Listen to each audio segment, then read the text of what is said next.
Bringer of Rain Boxing here, folks. So as the days go on, the Errol Spence retina injury, in my eyes, is looking more and more suspicious.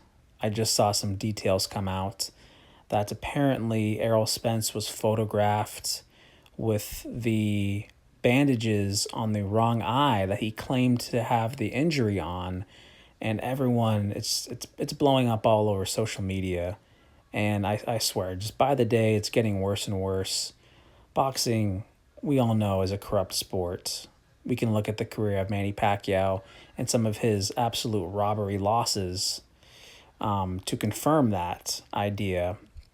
And it's just frustrating to me, the fact that we'll probably never get the full truth. We'll never see the proof. We'll never see the documents. Hell, Errol Spence may never fight again. He may never give an interview for years. Who knows when we'll see this guy again? The timing of it all is just, well, I'm not going to get into it. I've made a video about it already.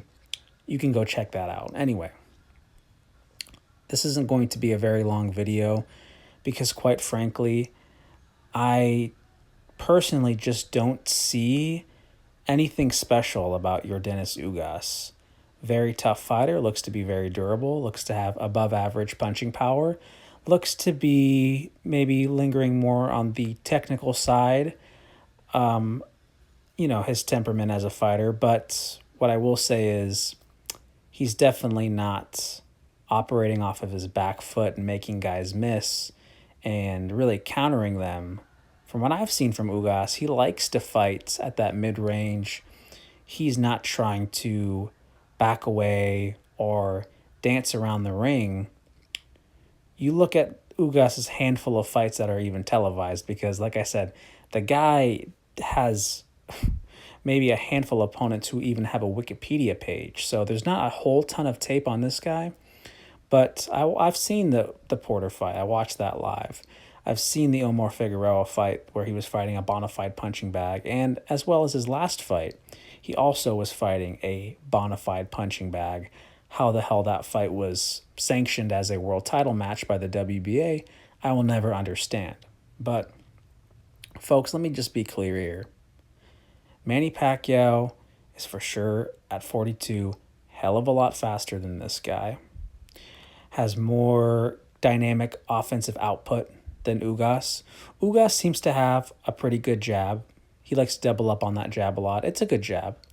And when he gets inside, he likes to rip hooks to the body. Other than that, I don't really see an above-average tool in his arsenal. Manny Pacquiao at this point is two-handed, and also he possesses one of the best weapons in boxing history, that left hand that is as fast as lightning and is as straight as an arrow, and it's just one of the best punches in boxing history. And on top of that, I see Ugas fighting, and like I mentioned, he's not walking guys into traps. He's not really fighting off of his back foot. He is not really a rugged inside type of guy who's trying to, maul you, like sometimes how Errol Spence tries to get on the inside. No, like I said, Ugas likes to fight at that mid-distance, right? Not on the outside, not on the inside, but he likes to hang around the firing range, is what I would say. And Manny Pacquiao likes to operate in that exact fashion. I mean, I thought Errol Spence could be a potentially dangerous opponent because I don't view Manny Pacquiao as an inside fighter. I don't think his inside game is very good. A lot of times he doesn't know exactly what to do when a guy gets inside, and they get those free shots, and it looks bad for Pacquiao sometimes. It can swing the round to the other man because he just doesn't really work inside. He's prone to getting touched up and, not being very defensively sound. But if he can operate at that mid-distance, then that's the key. I mean, that's the key word here, folks. That's exactly where Ugas likes to be, and that's exactly where Manny Pacquiao does his damage. Timothy Bradley famously dubbed him the mid-distance king. You hang around that pocket, you're in danger at any time because that left hand gets on you like a snap. Like you don't even see it coming. Guys that fought Pacquiao multiple times, Marquez, Bradley, they never get used to that timing, that suddenness. That's the word. But anyway, folks, Ugas, he's nothing special. He's got a good jab, and Manny Pacquiao needs to be careful when he does occasionally burst inside because he rips pretty good body shots. But then once again, when has the last time we ever seen Manny Pacquiao really get damaged to the body? He's usually pretty good at being deceptive and hiding his body so guys are not just teeing off there. And if he wants to hang around within punching range, he's going to get hurt badly because what I see from Ugas is not a lot of side-to-side head movement. When guys open up on him, he's got the high guard up, which means that Pacquiao can split that guard with the left hand, or I could see hooks, specifically the right hook that he's so good at throwing over that guard. I could see it coming up over that glove because, like I said, Ugas is kind of a little bit stiff. I see some stiffness in his game. A little bit straight up. When guys open up, the hands are coming up, and that high guard, it's not going to hold up to a Manny Pacquiao flurry. Now, it would be dangerous if he fought maybe like a Guillermo Rigondeaux, who likes to back up a little bit, who likes to lure you into traps, is an excellent counterpuncher, and is always got that head on a swivel. He's moving his head.